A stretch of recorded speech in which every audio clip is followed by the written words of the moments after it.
Put it out. I am broken. You think it feel good if you tell your mother a bad word? You think after me listen to them something, you think me feel good if you tell my mother a bad word? That's bipolar manic depression. And they don't know that. How do I set myself free when every time I try to love my mother, she get everything she asks for from me, but when I ask her at my lowest ebb, she's never there. You see, a mother's love, you see, when that is missing from a child's life, it can create trauma. It can create hurt. I never touched my YouTube money. It's not about the money.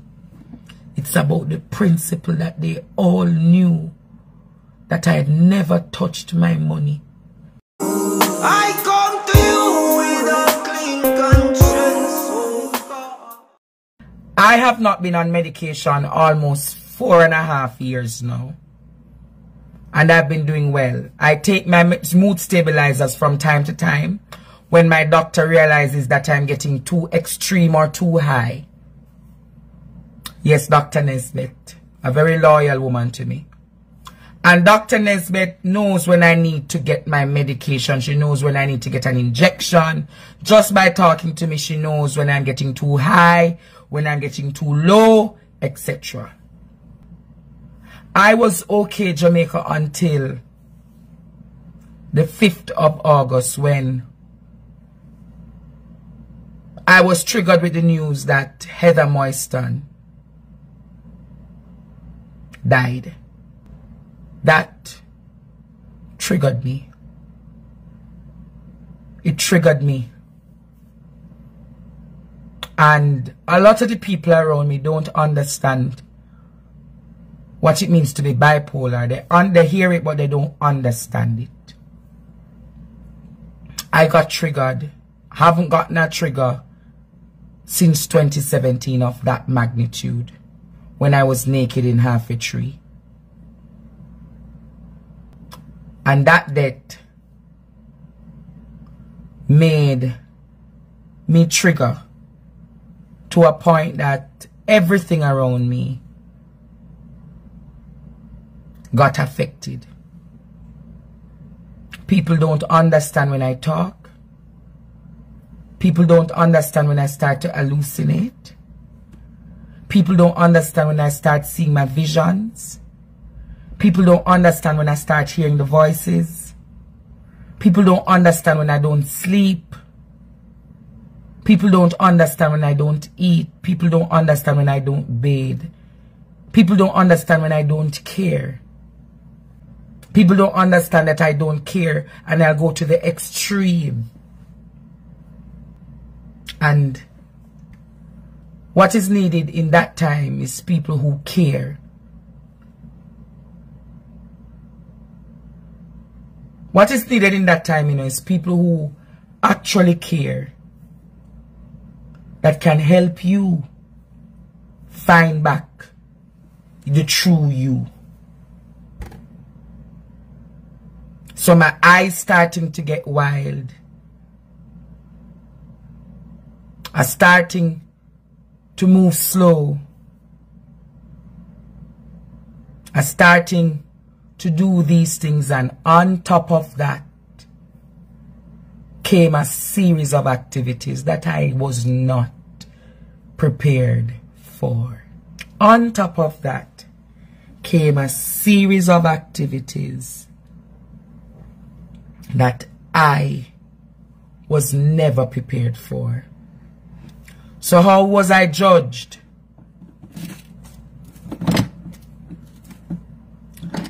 I was judged as Andre Stevens. I was never judged as the person who had a bipolar manic depression relapse. A lot of people saw me, those closest to me, saw me as Andre Stevens. They never understood my pain. The few who did really never even understand. They were just trusting the process. Something was happening.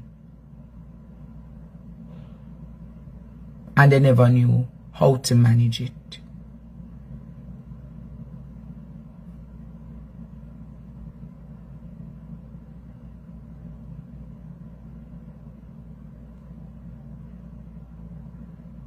A few should just say to you,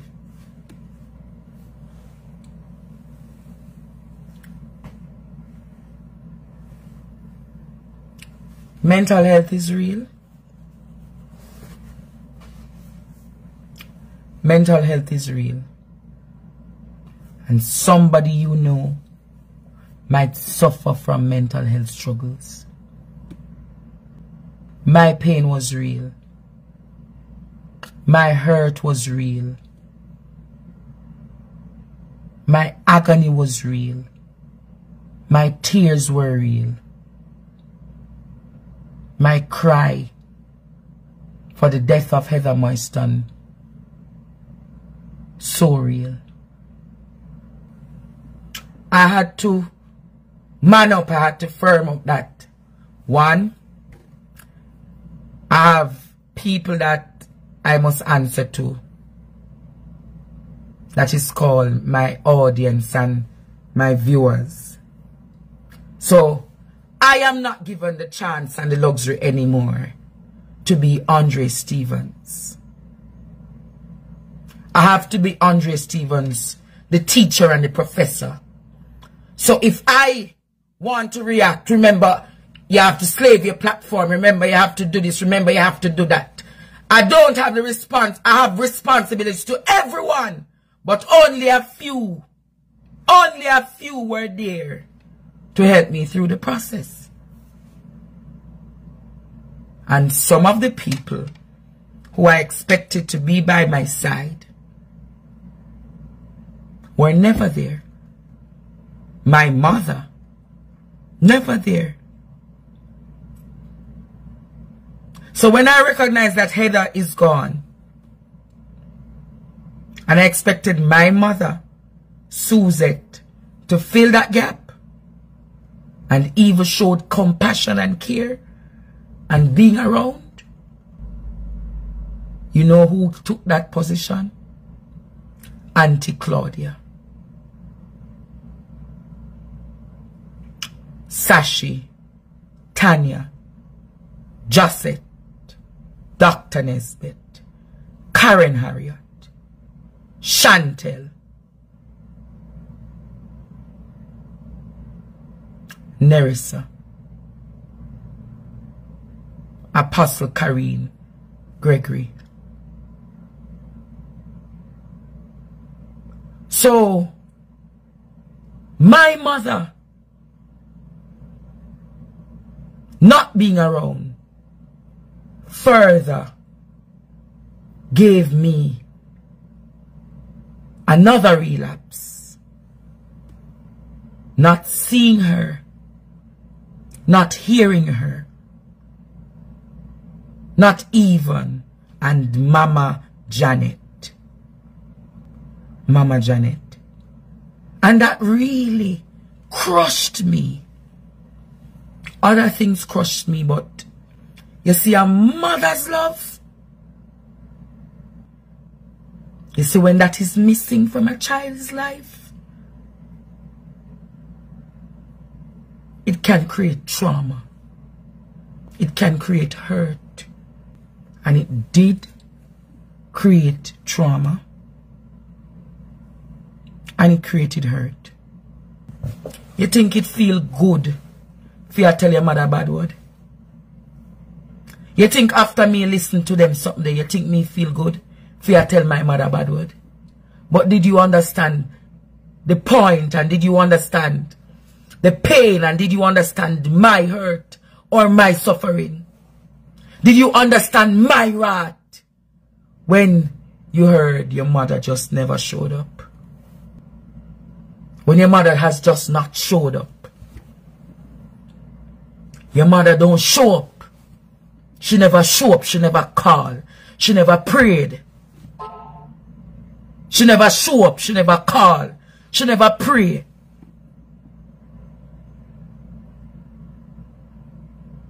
She never show up. She never call. She never pray. And then all of my friends know.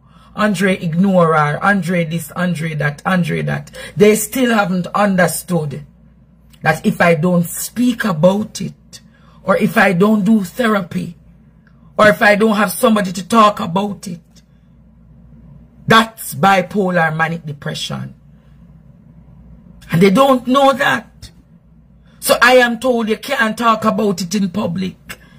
I am told you can't do this, you can't do that. But it is my trauma. It is my pain. It is my hurt. In 2017, she was not there. When I was naked in Halfway Tree, she was not there the morning.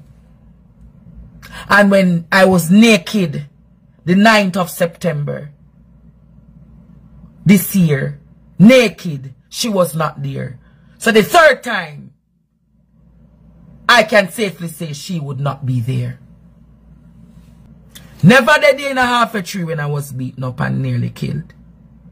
Never the there. Never the there. She was never there. So I'm going to ask Jamaica, how do I heal? I want to ask the world, how do I set myself free when every time I try to love my mother, she get everything she asks for from me, but when I ask her at my lowest ebb,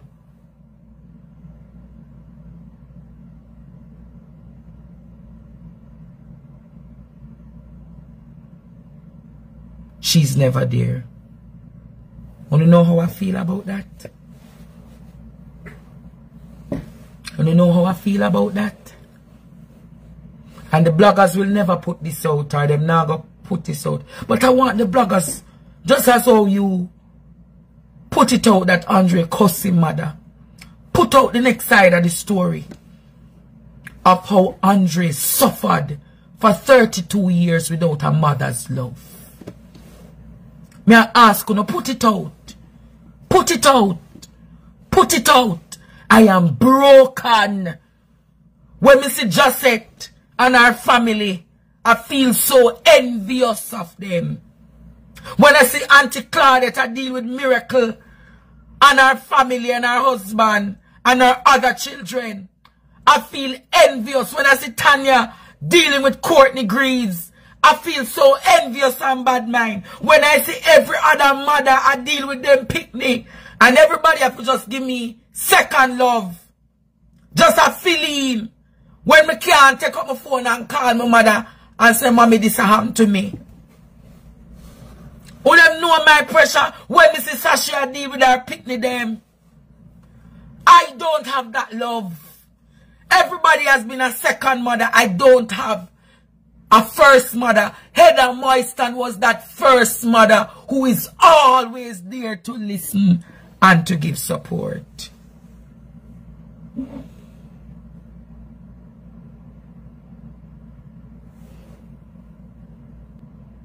So do you understand mental health now? Because you guys don't understand it. And then, because I'm asked to get back quick and get back fast, everybody wants to see me on YouTube. But do you know how broken I am?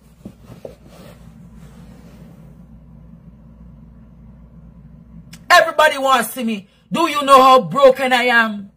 To have trusted people and put confidence in people. And they have all turned around to betray me. Do you know how broken I am? That I found a friend. And because of one dispute, the friend decided to turn against me. And release things on me. Do you know how broken and hurt I am? And everybody get better quick. Because, oh, Andre, if you come over here, come done Andrew Oles, done the government, done the PNP, done this, chat about Philip Powell and Mbangarang, chat about that. But nobody understands the hurt and the pain that I feel. And the life not big tonight because me not talk no mix up. The life not big tonight because me not talk no mix up. But it's my pain. It's my hurt. And everybody, most people, heal quick, Andre. Get over it. Put on a smile. Do you know how many smiles I've put on for years just to make people happy? During my time of vulnerability, I was abused. I was tattered. I was thrown up and I was like a rag. Them take me up. White rag. Everybody know me have good in me and turn me now one black dirty rag. And dash me a ground and fling me so fling me there so that. Show me there so go on there so boy. When you look, you take me up again. Take up this. That tear me up. I saw you just dash me away. I saw people just get up. See me him nice, you know. I could just done him. I saw we are going to done him. I saw we are going to tear him apart. And then crush him and just throw him away. And he must just take anywhere farm him take. He must mad. He must dead. He must have no credibility. Even if you have no money. Even if you have nothing. I could just tear him apart.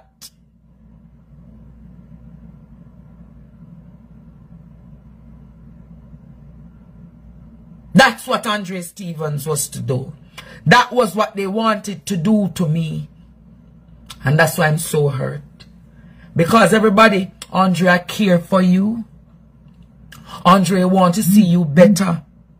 Andre, we want to see this, we want to see that. But you don't understand. When you see me smiling, I cannot smile.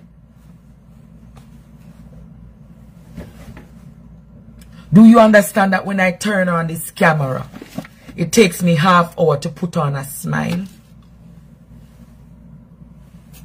When I turn on this camera, 7:30, do you understand how long it takes me to boost me up on a gospel music just to smile? For Facebook or YouTube? No amount of prayer can move that. No amount of, I am sorry, Andre, cannot move that. It's compassion. Compassion. And I can't come over Facebook every night again. Because I don't love it. I don't love YouTube. I feel like giving up YouTube. I feel like giving up social media. I'm developing a hatred towards all of it. I'm developing a hatred towards everybody who is attached to social media. The only thing that gives me pride and joy right now is to wake up every morning and put towards building my restaurant. Or I can't even build a restaurant. I have to build a catering service. I don't know how to smile. I don't know how to smile. I don't know how to smile. When people look at me and cuss me for the few things that I've had in life, I don't know how to smile.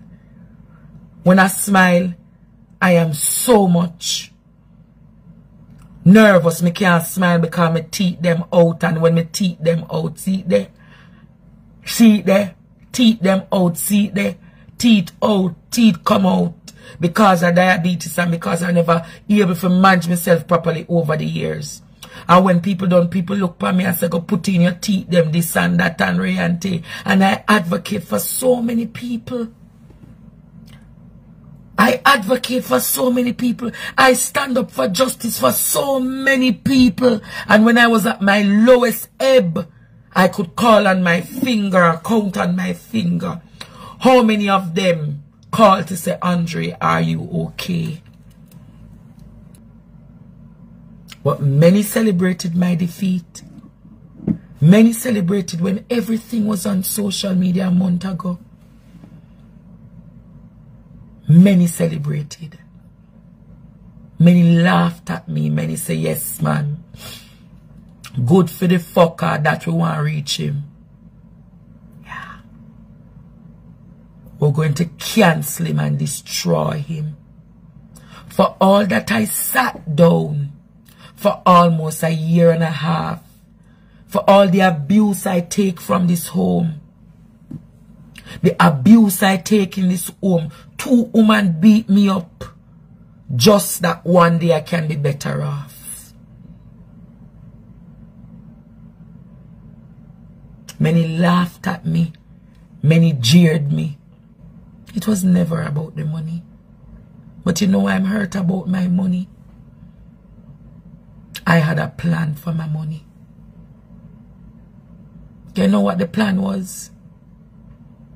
The end of 2024, I was going to take my YouTube money to buy a piece of lot, to build my house. And my YouTube money was destroyed.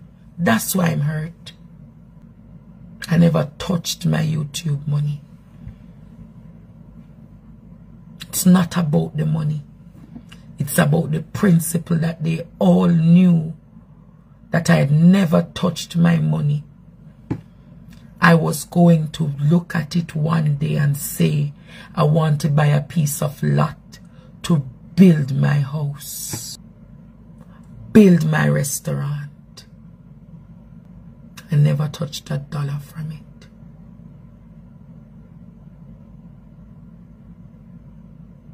But Jamaica, I'm going to try to smile one day. I'm going to try to heal one day. I'm going to try to heal. So I'm going to take a little break again. I'm going to take a little break too. It's not that I have to do some work tomorrow and I want to be ready for Friday. Alright? I'll come back Friday night just to do a little talk here and there. But I'm not in the mood. Just thinking about a lot of things tonight. I'm just not in the mood.